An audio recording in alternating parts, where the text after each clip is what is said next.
नमस्ते दोस्तों, मेरा नाम टेल्स अनटोल्ड 23 है और आज हम आपको लेकर चलेंगे एक ऐसे सफर पर जहां इतिहास की धूल में छिपी कहानियां सांस लेती है। चलिए शुरू करते हैं। एक तरफ है इज़राइल, एक छोटा लेकिन शक्तिशाली यहूदी राष्ट्र, और दूसरी तरफ ईरान, एक इस्लामिक ताकत जो मिडिल ईस्ट का चेहरा बदलना चाहता है। इन दोनों देशों के बीच कोई सीमा नहीं, लेकिन फिर भी एक अदृश्य युद्ध चल रहा है हर दिन। एक तरफ इतिहास से शुरुआत, कब शुरू हुई ये दुश्मनी? ये सब कुछ शुरू हुआ 1969 की इस्लामिक रेवोल्यूशन से। ईरान में एक नया शासन आया, आयतोला खोमेनी की लीडरशिप में। उस शासन ने इज़राइल को शैतान और अमेरिका को महाशैतान कहा।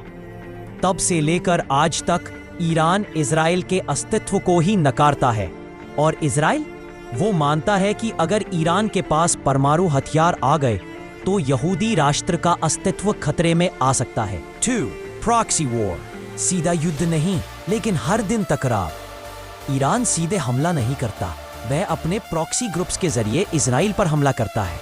लेबनान में हिजबुल्लाह, सीरिया में मिलिशिया, गाजा में हमास, ये सब ईरान के समर्थक हैं। इजराइल इन सभी पर जवाबी हमला करता है, एयर स्ट्राइक, साइबर हमले और स्पेशल ऑपरेशन से। यानी ये कोल्ड वॉर है, मगर मिडिल ईस्ट की जमीन पर गर्म होती जा रही है। 3. परमाणु खतरा, सबसे बड़ा डर। ईरान का न्यूक्लियर प्रोग्राम इजराइल के लिए सबसे बड़ा खतरा है। ईरान कहता है हम परमाणु बम नहीं बना रहे, लेकिन दुनिया मानती नहीं।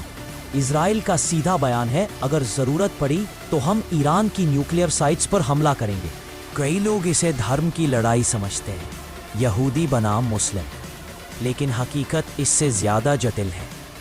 ये लड़ाई है प्रभाव की, धारणा की और मिडिल ईस्ट पर नियंत्रण की। अमेरिका, रूस, चीन सब इस टकराव को अपने हिसाब से मोड़ना चाहते हैं। अगर ये लड़ाई खुलकर छिड़ी तो इसका असर सिर्फ मिडिल ईस्ट तक सीमित नहीं रहेगा। तेल की कीमतें बढ़ेंगी, व्यापार ठप होगा। क्या दुनिया शांति बनाए रखेगी या फिर एक और भयानक युद्ध की ओर बढ़ेगी? आप क्या सोचते हैं? क्या इजराइल और ईरान के बीच कभी सुलह होगी? कमेंट में अपनी राय जरूर बताएं।